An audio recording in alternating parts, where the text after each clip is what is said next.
Hello दोस्तों, नमस्कार।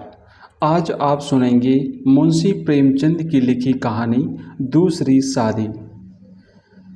जब मैं अपने 4 साल के लड़के राम स्वरूप को गौर से देखता हूँ तो ऐसा मालूम होता है कि उसमें वह भोलापन और आकर्षण नहीं रहा जो कि 2 साल पहले था।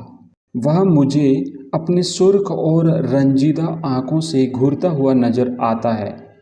उसकी इस हालत को देखकर मेरा कलेजा कांप उठता है और मुझे वह वादा याद आ जाता है जो मैंने 2 साल हुए उसकी माँ के साथ, जबकि वह मृत्युशैया पर थी, किया था। आदमी इतना स्वार्थी और अपनी इंद्रियों का इतना गुलाम है कि अपना फर्ज किसी किसी वक्त ही महसूस करता है। उस दिन जबकि डॉक्टर नाउम्मीद हो चुके थे, उसने रोते हुए मुझसे पूछा था, क्या तुम दूसरी शादी कर लोगे? जरूर कर लेना। फिर चौंक कर कहा, मेरे राम का क्या बनेगा? उसका ख्याल रखना अगर हो सके। मैंने कहा, हाँ हाँ, मैं वादा करता हूँ कि मैं कभी दूसरी शादी न करूँगा।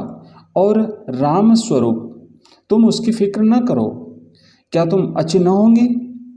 उसने मेरी तरफ हाथ फेंक दिया, जैसे कहा, लो अलविदा। 2 मिनट बाद दुनिया मेरी आंखों में अंधेरी हो गई। राम स्वरूप बेमाँ का हो गया।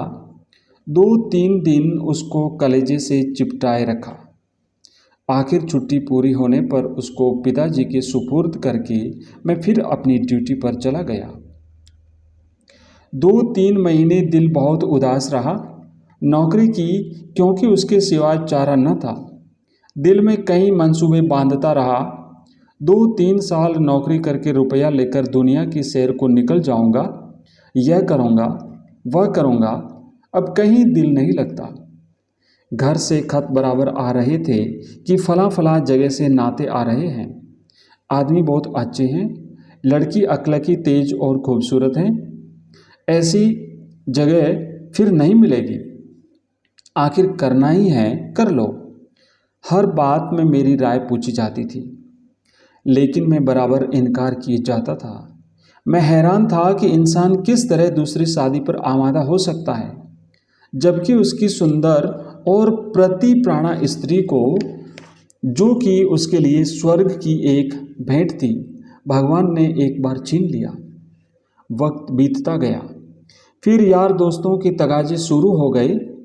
कहने लगे, जाने भी दो, औरत पैर की जूती है।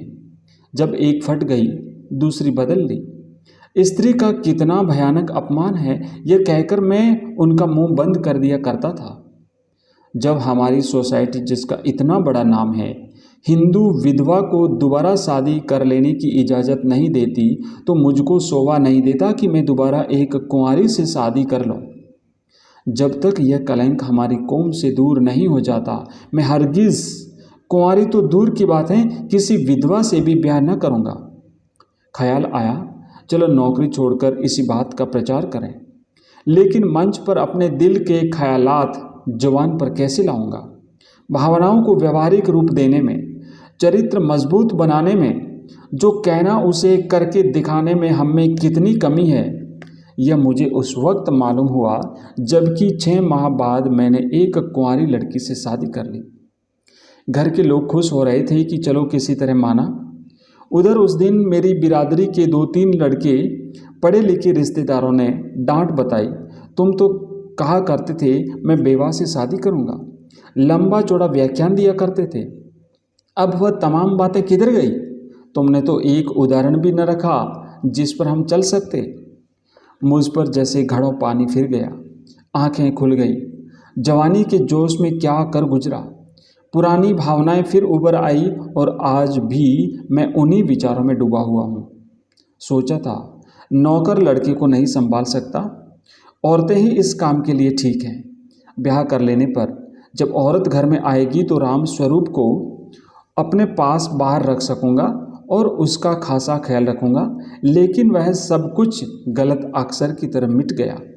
राम स्वरूप को आज फिर वापस गांव पिताजी के पास भेजने पर मजबूर हूँ। क्यों, यह किसी से छिपी नहीं। औरत का अपने सौतेले बेटे से प्यार करना एक असंभव बात है। ब्याह के मौके पर सुना था लड़की बड़ी नेक है, स्वजनों का खास ख्याल रखेगी और उसे अपने बेटे की तरह समझेगी, लेकिन सब झूठ। औरत चाहे कितनी नेक दिल हो, वह कभी अपने सौतेले बच्चे से प्यार नहीं कर सकती। और यह हार्दिक दुख वह वादा तोड़ने की सज़ा है जो मैंने एक नेक बीवी से उसके आखिरी वक्त में किया था। धन्यवाद दोस्तों ये कहानी सुनने के लिए।